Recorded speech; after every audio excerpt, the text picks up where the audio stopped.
Hello viewers, welcome to my YouTube channel. It's Simplified Biology with Momita.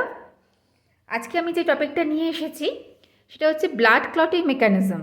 রক্ত কিভাবে তঞ্চিত হয়, রক্ত কিভাবে জমাট বাঁধে। দেখো, রক্ত জমাট বাঁধাটা কিন্তু খুব গুরুত্বপূর্ণ একটা স্টেপ, একটা পদ্ধতি।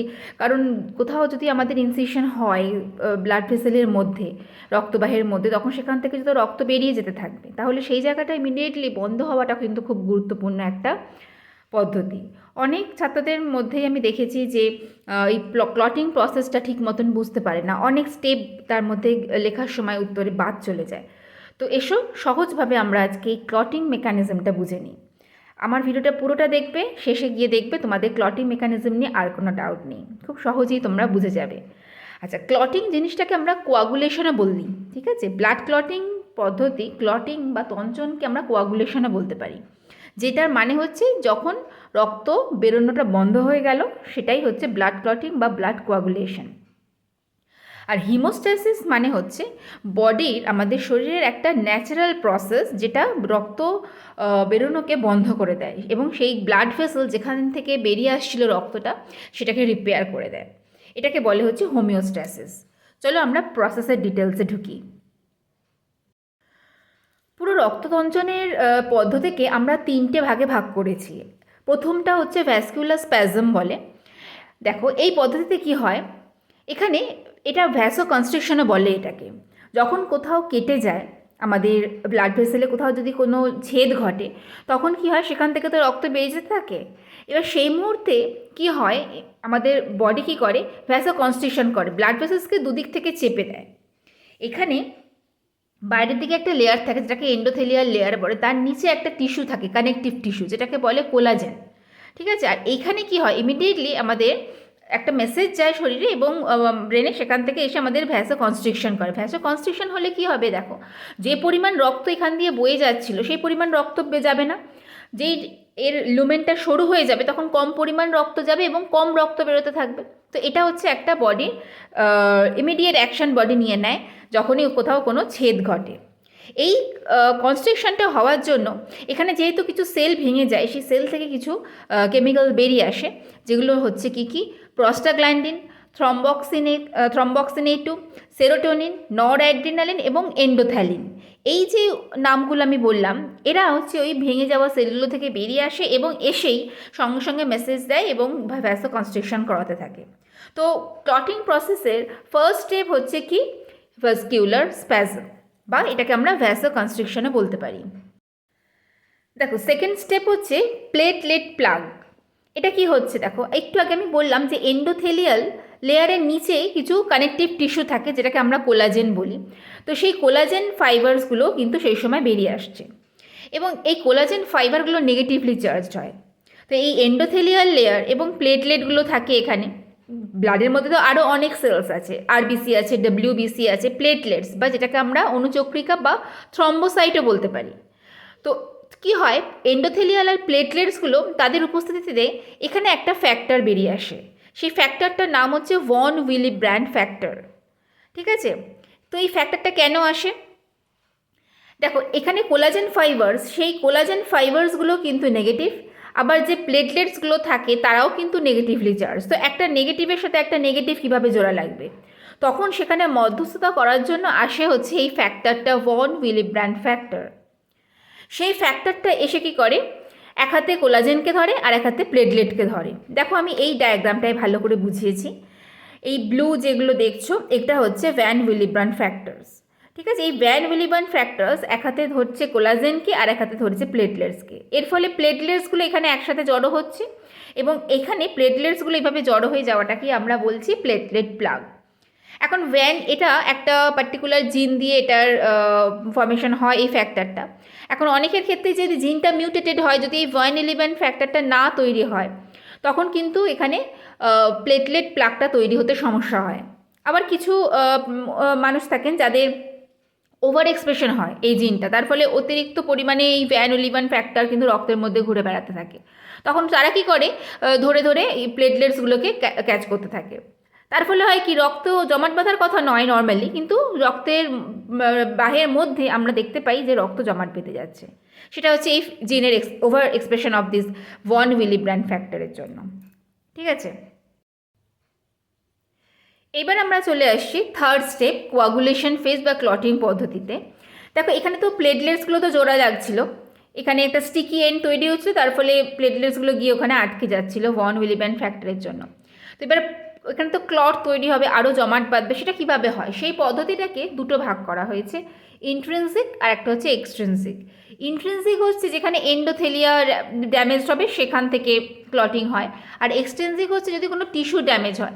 টিস্যু ড্যামেজ হলে সেখানে ব্লাড ভেসেলসগুলো, মানে এখানে ব্লাড ভেসেলস অ্যাকচুয়ালি ড্যামেজ হচ্ছে না, টিস্যুগুলো ড্যামেজ হচ্ছে, এবং সেই ড্যামেজ টিস্যু থেকে কিছু ফ্যাক্টর বেরিয়ে আসছে যারা কিনা ব্লাড ক্লটিং প্রসেসটাকে স্টিমুলেট করছে। তো সেটা হচ্ছে এক্সট্রিনসিক আর একটা ইন্ট্রিনসিক। তো চলো দুটো পাথওয়ে কীভাবে কাজ করে আমরা দেখি একটা ছকের মাধ্যমে। এই দুটো ফেজকে চালানোর জন্য কিছু প্রোটিন আছে, ঠিক আছে। এখানে দেখো factor 1, 2, 3, 4, 5, 6, 7, 8, 9, 10, 11, 12 and 13 factors R responsible. এখানে 13টা ফ্যাক্টর এখানে ভীষণভাবে গুরুত্বপূর্ণ পুরো পদ্ধতিটাকে চালিয়ে নিয়ে যাওয়ার জন্য। এর মধ্যে 3, 4 এবং 6 নম্বর ফ্যাক্টরের কিন্তু এখানে তেমন গুরুত্ব নেই। আচ্ছা দেখো, তার মধ্যে 3 নম্বর ফ্যাক্টর আর 4 নম্বর ফ্যাক্টরকে এখানে ক্যালসিয়াম হচ্ছে তোমার 3 নম্বর ফ্যাক্টর, আর 4 নম্বরকে ফ্যাক্টর 6 ধরা হচ্ছে, যেটা কিনা অনেক সময় অ্যাক্টিভেটেড ফাইবও বলা হয়। আসলে আমরা ডিটেলসে দেখছি কীভাবে হয়। তো দেখো ইন্ট্রিনসিক ফ্যাক্টর এবং এক্সট্রিনসিক ফ্যাক্টর শুরু হয়েছে দুটো দিক থেকে, কিন্তু একটা জায়গায় এসে কিন্তু ওরা আবার একই রকমভাবে এগিয়েছে, একই পাথওয়ে ফলো করেছে। তো যেখানে দেখো ইন্ট্রিনসিক ফ্যাক্টর শুরু হচ্ছে, ড্যামেজ হয়েছে টিস্যু, ব্লাড সেল ড্যামেজ হয়েছে এবং সেখানে প্লেটলেটস আছে, কোলাজেন আছে, তাদের অ্যাক্টিভিটিতে নিষ্ক্রিয় ফ্যাক্টর 12 হয়ে গেছে সক্রিয়। ঠিক আছে, সক্রিয়কে আমি এখানে এ দিয়ে দেখাচ্ছি, অ্যাক্টিভেটেড 12। তারপর সেই অ্যাক্টিভেটেড 12 কী করছে, ইনঅ্যাক্টিভেটেড 11কে অ্যাক্টিভ করে দিচ্ছে। আবার আমরা তোকে পেছন থেকে যাচ্ছি, খেয়াল করো একটুখানি, আমি প্রোটিনগুলোর পেছন থেকে যাচ্ছি, তাহলে মনে রাখতে সুবিধা হবে। 11 হলো, এবার দেখো এখানে 10টাকে লিখেছি ক্রস দিয়ে, মানে যেহেতু দুটোই এসে এখানে মিলেছে সেই জন্য আমি এখানে ক্রস দিয়ে দেখাচ্ছি। তো এটা ইনঅ্যাক্টিভেটেড 10, সেই ইনঅ্যাক্টিভেটেড 10 হয়ে যাচ্ছে অ্যাক্টিভেটেড 10। কীভাবে হচ্ছে, এখানে এই ইনঅ্যাক্টিভেটেড 11 কী করছে, 9 ফ্যাক্টর, ইনঅ্যাক্টিভেটেড ফ্যাক্টর 9কে অ্যাক্টিভেটেড 9 করে দিচ্ছে।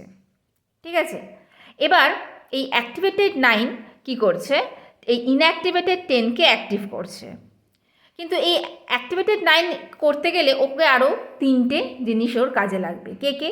ভিটামিন কে, ক্যালসিয়াম আর হচ্ছে ফ্যাক্টর 8। এরা 3জন কী করছে, এই অ্যাক্টিভেটেড 9কে সহযোগিতা করছে, তার ফলে 9 আর 8 একটা কমপ্লেক্স তৈরি হচ্ছে। এরপর তারা গিয়ে এই ইনঅ্যাক্টিভেটেড 10কে অ্যাক্টিভ করতে পারছে। এবার আসো এক্সট্রিনসিকে।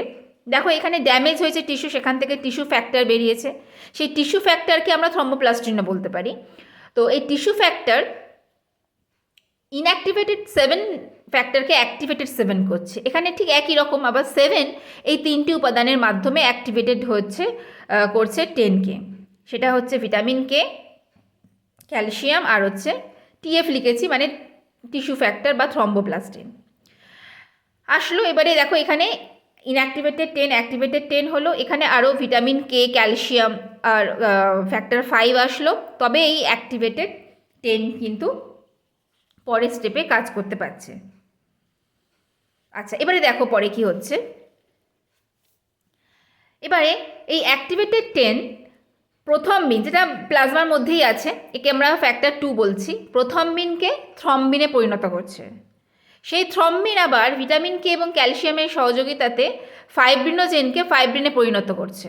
ফাইব্রিনোজেনও কিন্তু প্লাজমাতে আছে, একে আমরা ফ্যাক্টর 1 হিসেবে বলছি। এবার ফাইব্রিন হলো, ফাইব্রিন আবার ফ্যাক্টর 13-এর সহযোগিতায় ক্লট তৈরি করছে।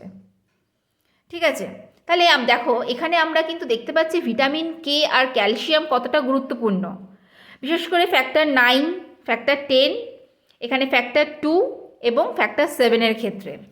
ঠিক আছে, এই 4টে ফ্যাক্টরের ক্ষেত্রে কিন্তু ভিটামিন কে এবং ক্যালসিয়াম খুব গুরুত্বপূর্ণ। এবার আমি বোঝাই তোমাদের যে কেন ভিটামিন কে এবং ক্যালসিয়াম গুরুত্বপূর্ণ আমাদের ব্লাড ক্লটিংয়ের ক্ষেত্রে। দেখো এই 4টে ফ্যাক্টরে কিন্তু প্রোটিন, এই যে আমরা 13 রকম ফ্যাক্টর পড়লাম, সব ফ্যাক্টর কিন্তু প্রোটিন ধর্মী এবং এরা তৈরি হয় হচ্ছে লিভার থেকে। এই জন্য দেখবে যদি কারোর কোনো লিভার ডিজিজ থেকে থাকে তাদের কিন্তু ব্লাড ক্লটিংয়ের ক্ষেত্রে সমস্যা তৈরি হয়। আচ্ছা, তো যেহেতু এরা প্রোটিন, তাহলে এদের একটা এরকম পলিপেপটাইড চেন আছে, ঠিক আছে। তো ভিটামিন কে কী করে, এই যে প্রোটিনগুলো এদের কার্বক্সিলাইজ করে মানে কি, এখান থেকে কার্বন ডাইঅক্সাইড বের করে। তাহলে কার্বন ডাইঅক্সাইড যদি বের করে দেয় তাহলে এখানে দেখো সিওও একটা এরকম মাইনাস চার্জ, নেগেটিভলি চার্জ একটা মানে অণু তৈরি করে ভিটামিন কে। এবার কথা হচ্ছে ভিটামিন কে এরকম করে কেন করে, তার কারণ হচ্ছে ক্যালসিয়াম যাতে এসে এর সাথে যুক্ত হতে পারে, কারণ ক্যালসিয়াম তো পজিটিভলি চার্জ, আর একে বানিয়ে দেয় নেগেটিভলি চার্জ, ফ্যাক্টরগুলোকে নেগেটিভলি চার্জ করে দেয় ভিটামিন কে, তার ফলে ক্যালসিয়াম এসে সহজেই যুক্ত হতে পারে।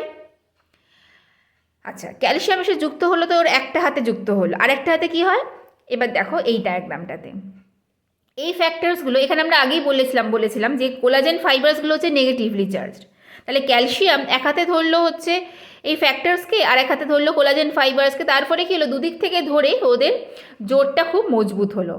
এইভাবে এখানে আস্তে আস্তে ক্লটটা তৈরি হলো। তারপরে এখানে যে একটা নেটওয়ার্ক তৈরি হয়ে গেল, তার উপরে ব্লাড ভেসেলসগুলো এসে আটকে, ব্লাড কর্পাসেলস যেগুলো সেলগুলো, ব্লাড সেলগুলো এসে আটকে এখানে কিন্তু একটা তঞ্চক বা ক্লট তৈরি হয়ে গেল।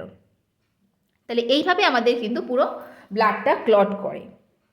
আচ্ছা, যারা নতুন নিউবর্ন বেবি থাকে তাদের শরীরে তো তখনও ভিটামিন কে তৈরি হয়ে ওঠে না, সেজন্য তাদের ক্ষেত্রে যদি কখনো ড্যামেজ হয় ব্লাড ভেসেল, তখন তাদেরকে কিন্তু ভিটামিন কে ইনজেকশন দেওয়া হয়। এবং যখন ব্লাড কালেক্ট করা হয় বা ব্লাড ব্যাংকে যখন ব্লাডকে স্টোর করি আমরা, তখন কিন্তু সেই ব্যাগের মধ্যে, সেই টিউবের মধ্যে সাইট্রেটের একটা আস্তরণ দেওয়া থাকে। যদি এই সাইট্রেটের আস্তরণটা দেওয়া না থাকতো তাহলে কিন্তু ব্লাড ক্লট করে যেত। এবার প্রশ্ন হচ্ছে কেন সাইট্রেটের আস্তরণ দেওয়া থাকে কেন? তার কারণ হচ্ছে সাইট্রেট হচ্ছে নেগেটিভলি চার্জ থাকে বলে কি হয় দেখো, ক্যালসিয়ামের সাথে ও কিন্তু একটা অদক্ষেপ তৈরি করে ফেলে, মানে ওর সাথে যুক্ত হয়ে যৌগ তৈরি করে। তার ফলে হয় কি, এই ফ্যাক্টরসগুলো ফ্রি হয়ে গেল, ক্যালসিয়াম তো গিয়ে সাইট্রেটের সাথে যুক্ত হয়ে গেল, ফ্যাক্টরসগুলো ফ্রি থেকে গেল, তার ফলে কী হলো, ব্লাডটা ক্লট করলো না, ঠিক আছে। তাই জন্য সবসময় এখানে একটা কোটিং দেওয়া থাকে যেখানে ব্লাড কালেক্ট করা হয় বা ব্লাড ব্যাংকে যেখানে ব্লাড স্টোর করা হয়, ঠিক আছে। আশা করি আমি বোঝাতে পারলাম তোমাদের।